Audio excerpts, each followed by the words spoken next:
So for anyone watching today, I'm Chloe from Vervoe, and I have with me today Joel from BlueCross. Joel, I would do you'll do a better job of introducing yourself than I would. So I'd love to hear a bit of context about your position with BlueCross Aged Care and a little bit of your background, Yep. because that's what's really interesting about your experience as well. Okay. So, I think about 98.5% of recruiters I fell into the industry. So I graduated from university. I'm going to say psychology and history, probably the best way to describe what I did. During the last recession, you probably weren't even born then, Chloe, last time we had a recession. And I couldn't get a job. So I worked in a drawing office for a few years. I'm not even sure they exist anymore. I know what that is. And yeah, a lot of people don't. It's kind I of just nod engineering like, related. oh, okay. Oh, like physical, just drawing on those big table things. Physically drawing, yeah, yeah, Wow. Wow, you're that yeah, old. yeah. Yeah, I am that old. and and then I kind of fell into recruitment. There was a lot of people I was working with were engineering contractors, and I fell into recruitment. Spent 12 years, 7 months, and 5 days working in agency. And I was okay. I was good without being great. And I always thought there'd be something a little bit better in talent acquisition. And so I moved in-house, and I started in-house with Amcor, a manufacturing business. It was absolutely fantastic. Then moved to Downer, and I spent probably close to 6 years at Downer in various different roles, including implementing an ATS with them. It was the first group-wide technology project, and I implemented that for them. Left Downer and moved to Allegis Global Solutions, so one of the largest RPO providers on the planet. Fantastic experience there over 7.5 years, worked across a number of different industries, pharmaceutical, medical, logistics, professional services. Absolutely loved it. Worked in global roles, like the whole cliche, kind of traveled the world, had amazing opportunities, but was really looking for the next thing. And I liked things that were a little bit rickety. But I also made a decision in my life a couple of years ago that I needed to work with much more purpose and work with kindness and with dignity. So coming into BlueCross, and I started there in January this year in 2020, it was just a beautiful fit. It's something that they bring to life every single day, and celebrating life and celebrating life's milestones and doing it with a sense of dignity and kindness is something that is really rare. So yeah, I started there 3 months ago, and boy, how the world has changed. Like it's, Oh my goodness. Yeah. I said to someone this morning, I said, I think it's November. That's why I've grown a mow. There's just, we don't know really what day it is, where everyone's working really hard at the moment. Obviously, we're facing significant challenges. Those challenges are seasonal for us anyway in aged care. So we do really well in things like infection control. It's what we do every single day. But it's those challenges that have kind of led us to looking at different ways of doing things. And one of the things that is encouraged and embraced at BlueCross is just to ask why all the time. Why do we do that? Why is it that way? Why would, and that kind of led me into that role as well, because that's what I was interested in doing, coming into something that was not performing the way that anyone would perhaps like it to perform, but lucky enough to be there at a time during significant global change as well. That's me. I mean, there's so much that I just took from that. Again, I always say to you, every time I talk to you, I learn something new and interesting. So, and now I've got like all of the backstory, which I love. And I definitely align with that, being purpose and mission driven in what you do and needing where you work to align with what you believe in and your values. I think that that's awesome. So yeah, I've got the warm Yeah. and fuzzies. But also, you know, what you touched on at the end there about aged care and the healthcare industry is not traditionally one that we would always associate with technology innovation. You know, it's a people business and it's a health business. So you've been brought in, obviously, and you touched on what you did at Downer and bringing in technology. So it's kind of one of your strengths. How have you gone about implementing technology into a space that hasn't traditionally done that type of thing? You know, what process did you have to go through for that? Yeah, so aged care and healthcare. So I'm not from those industries, so it's almost like I had the license to do things that were not like us, kind of stuff. Yeah. So that kind of gave me the excuse to do things. So, but like I was saying, we're encouraged, we're pushed to ask why. Why do we do it like that? Why do we do it like that? You know, you're right. Implementing technology is really challenging, no matter what the environment is that you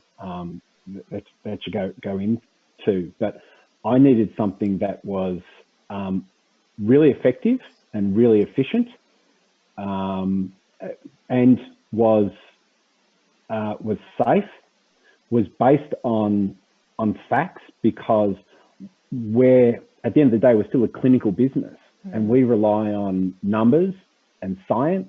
We make fact-based decisions all the time. And when you look at the facts in the cold, hard light of day, and I know it's a bit of a cliche, but implementing the technology to do something that people were doing in a reasonably inefficient way, and I can talk to those numbers, it's a bit of a no-brainer, to be honest. So it was kind of pretty easy to get people interested in it. Yeah, I think that's also the first stage of the journey that I see as being significant as well, where it's like mapping what is business as usual today. What as our process today, as you said, asking the why, but the data about that as well. I find that talent people are brilliant people, same as the healthcare. But the data side is not naturally the first language, I think. So looking at what do you analyze to provide a business case or to put your position forward? Like, how do you even start to build that? What data is significant, and how do you design a business case? Because I know you've done some really successful ones there, obviously, because you're using us.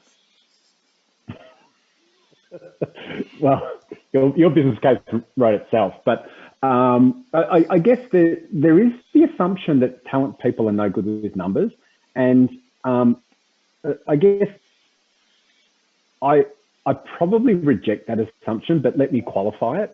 Right? So really good talent people are really good with numbers. Agreed. And good talent people use numbers to drive decisions, use analytics. You know, you talk to any recruiter, you can ask them about their time to fill, their time to shortlist, their satisfaction ratings, what their net promoter scores are, the CSAT, the whole thing, right? So recruiters are actually in numbers all the time. And I think that your question is based on the assumption that the numbers that we don't like are like accounting numbers, like money numbers, because the commercial side, the business sees us as the people who spend it, right?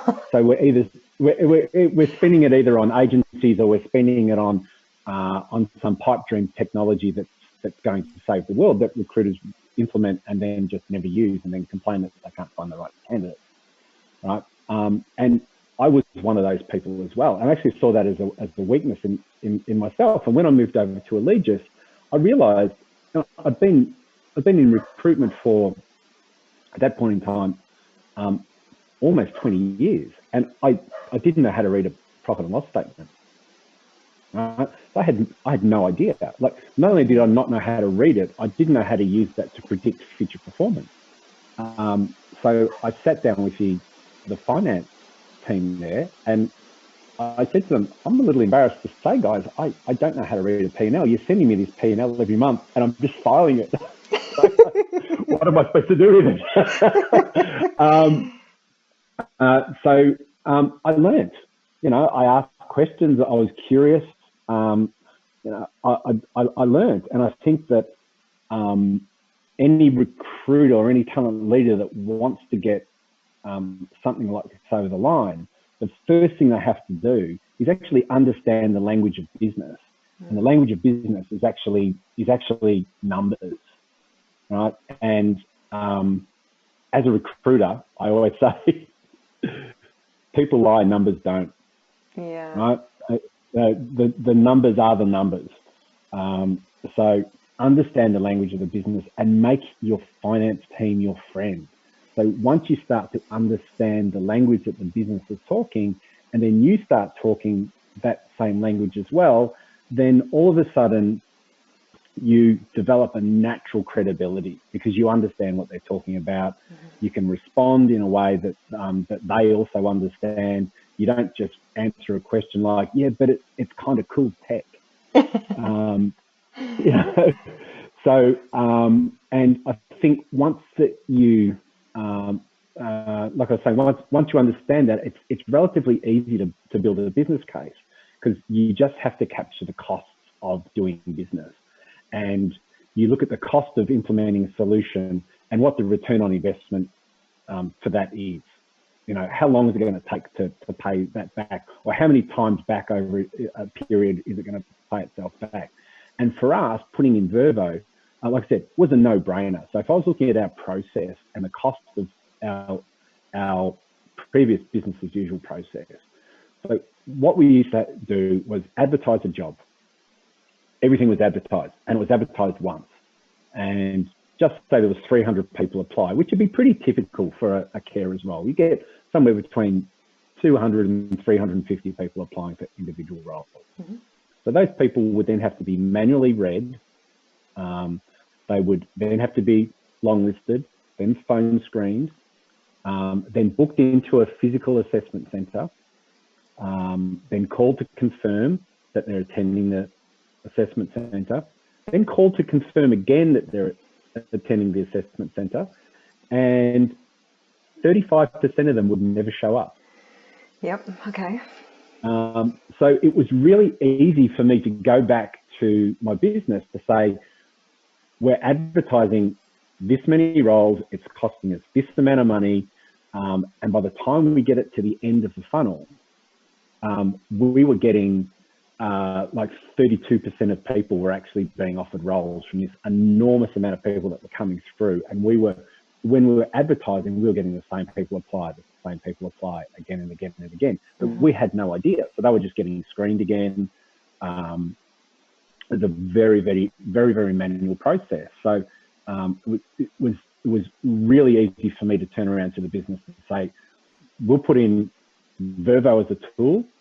It makes it candidate-centric. The candidate can access essentially our online assessment centre whenever suits them, 24 hours a day, 7 days a week. They can do it Sunday afternoon or wherever. We're a 24/7 business, but we expected our candidates to show up on Thursday morning at 9 o'clock for an assessment centre. Well, it might not suit them. They might be working a shift somewhere else. They might be on night shift and they're not their best version of themselves at 9 o'clock in the morning. And also, it was our industry is predominantly female. 9 o'clock Thursday morning may not suit a lot of people because of school drop-offs and all those sorts of things. So putting the candidate in the center of the process, making it a whole lot more efficient, reducing our costs, like reducing our direct costs of advertising, as well as reducing the indirect costs of the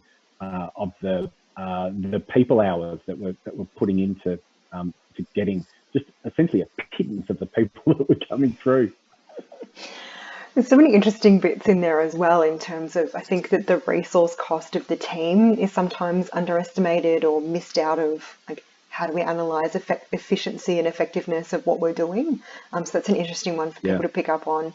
And just, I think that buddying up with the finance team is a fantastic piece of advice as well, because they know what's important to the business and the C-suite executives in the business, so they can help you understand what that is, how it quantifies in dollars, and how you can speak the same language to, I think that one of the challenges for the talent, division of a lot of businesses is getting that budget. So how can you help them understand how to do it? And I think that, buddying up with somebody who knows how. And that's just my motto with everything. I'm not the smartest person in my business, so how do I know other people in the business can help me help others as well? I think it's always a good motto. And I just said that on camera. Is that going in your performance review, perhaps? I'm just going to dazzle my boss with your awesome facial hair, and he won't notice that bit of the interview. I'm looking to my list of questions here and noticing a glaring typo in one of them, so I'm going to skim over that one. But I guess one of the interesting things, and you kind of touched on it, and you probably saw it as well. One of the things that you touched on as well, so there's a decision-making process in the business case for getting the approval for technology. But then the next thing as well is, in any business, and particularly because we're talking about health right now, the change management process can be challenging.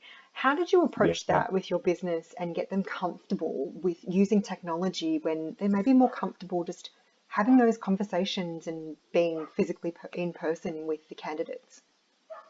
You really need to understand what the burning platforms are, and not everyone's going to have the same burning platform. And people might say that something is a burning platform, but it's really not.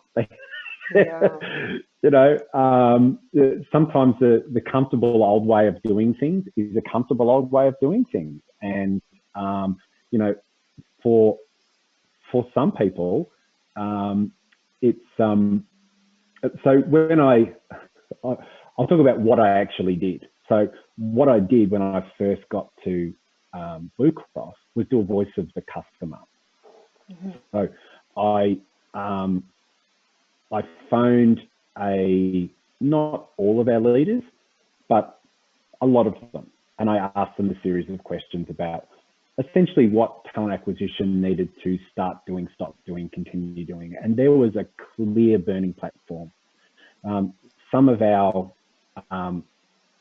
our leaders were spending up to 50% of their week on recruitment-based activities. So there was an enormous burning platform. There were some inefficiencies, and it's not fair. It's not fair for people to be doing a role essentially that they're not qualified to do, and expect them to do a great job at it. Mm-hmm. I forgot your question. We can. It was about change management with decision makers and with people in the business. Yeah. Right. Yeah. So finding that there were operational leaders who were focused on doing recruitment activity when they should have been focused on doing other things, care-based work, running their own business, having their own staff, hundreds of staff reporting through to them with their own issues. These people were completely overworked and sometimes completely overwhelmed with the volume of recruitment that was coming through. Mm-hmm. We also, like a lot of businesses, had unnecessary agency use.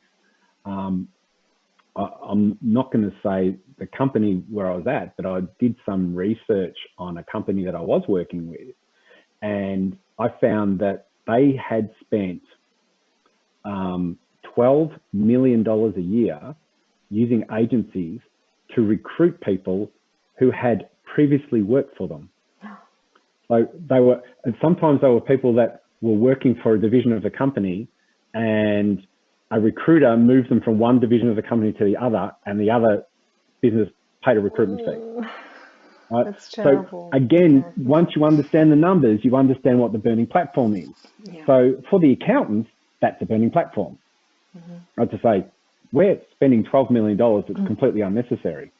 And then you factor in what the profit margin of the business is, and you think, how much do we have to sell to have $12 million sitting in profit? Yeah. Right? And you think about the size of that. So those kind of things help to certainly help to have change management, right? So I found that there was certainly an appetite for it, even though there's a reputation in the market that aged care is not a big embracer of technology. They are actually really comfortable with technology. So talking to them about a technological platform that provides them with efficiencies and like hard dollar cost savings, they're the kind of things that really help the business case write itself. You know, and it was for us, it was much more around the hard dollar cost savings as opposed to the efficiency gains, although they're really, really important. But we're a numbers-based business, and it's about a hard dollar cost saving, something that we can actually say, well, we don't need to spend X if we spend this. Yeah, that's really powerful. So I guess one of the things that I hadn't sent to you in a pre-identified question, but something that came to me as you were talking was with the hiring manager relationship as well. So the change management piece is there, but sometimes it comes down to, or sometimes I find when I'm dealing with new customers or potential customers, the relationship between the hiring managers and the talent team it's broken down somewhere along the way. I mean, as evidenced by some businesses spending a lot of money on agency.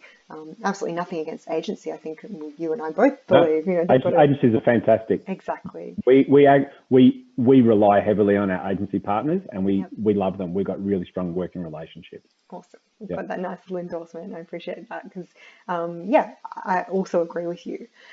But if they're over relied on, that can be a very cost burdensome for the business. Yep.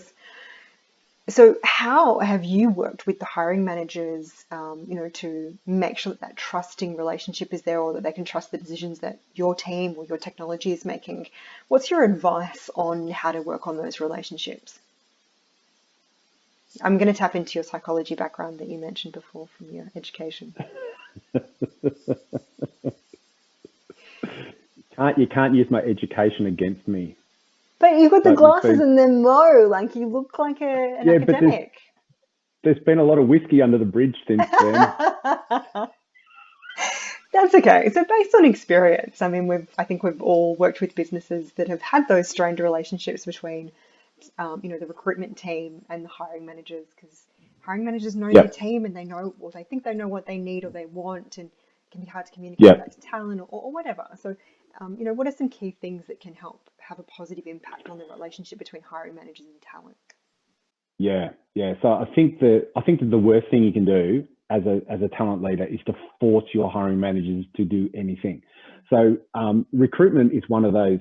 It's one of those things, and we talk about it all the time at home, obviously. And it's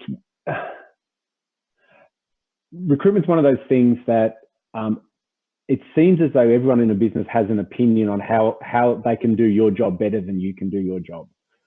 So, and I get that, right? I totally get that, because I get that every single day in my working life. For the last 25 years, I've gotten that. And that's something that I just need to accept. I would never go to a dentist and tell a dentist how to drill my teeth. I'd never tell my mechanic how to fix my car. But hey, if someone wants to tell me how to recruit, that's fine. That's completely cool. So I think that the thing to win people over is to never say, hey guys, you must, right? Because what will happen is they'll say, you know what, that's great. Don't tell me what to do. I'll just continue to do what I've done all along, because guess what? I know more about recruitment than you. So it all comes back to that first premise. Yeah. So the voice of the customer activity I did when I first got to BlueCross was invaluable, because what it did to me was give me a snapshot of who I thought would be my change agents inside the business. Yeah. Who were my squeaky wheels? Who were the people who I needed to win over? So then I knew that they would tell other people about it, right? So it gave me a bit of that, and certainly having long discussions with my own manager inside the business to go, what do you think about person A compared to person B? I think there's someone that I can win over, and I think that this person will go on. They seem to be on the move. They seem to be vocal. They seem to be having the trouble. I think if I can fix their issues, then that becomes a case study that I don't even have to do any work on, because that person becomes the person that talks about it. So that was the second phase of it, and coupled with the first phase of not saying you must, it's more like, hey, what do you think about this? Hey, I listened to those things you were telling me about in the voice of the customer. What if I was to take away that little bit of pain? Would that help? Like, would that help your life? Would that make it a little bit easier for you? If you just had a tap that you could switch on and you have the right candidate at the right time and you controlled that, would that help you? Not in that patronizing way. I've been overly dramatic, no.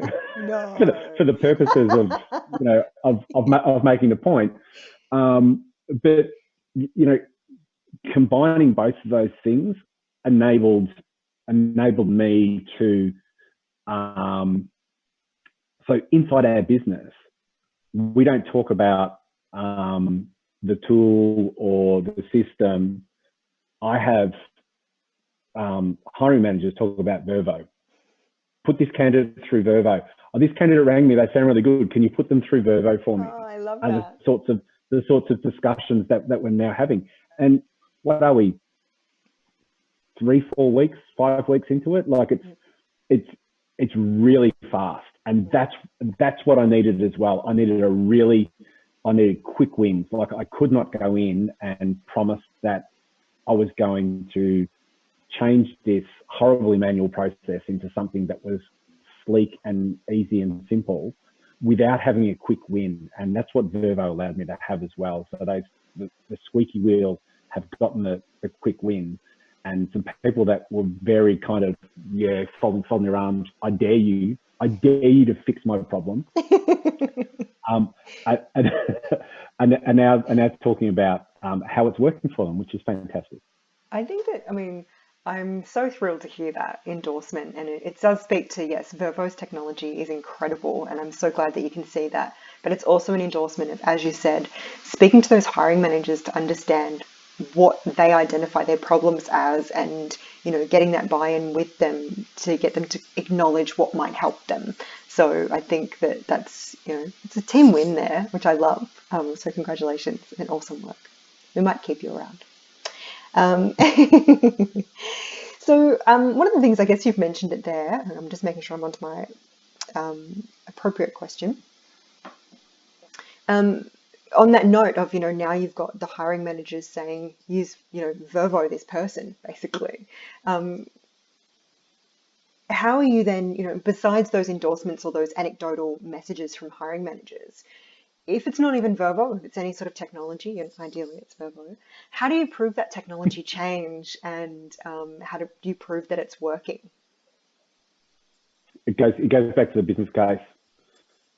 Like, the business case is not something that you do and you go, yeah, I got my business case approved, and then you put the business case through the shredder, or you just file it somewhere. Yep.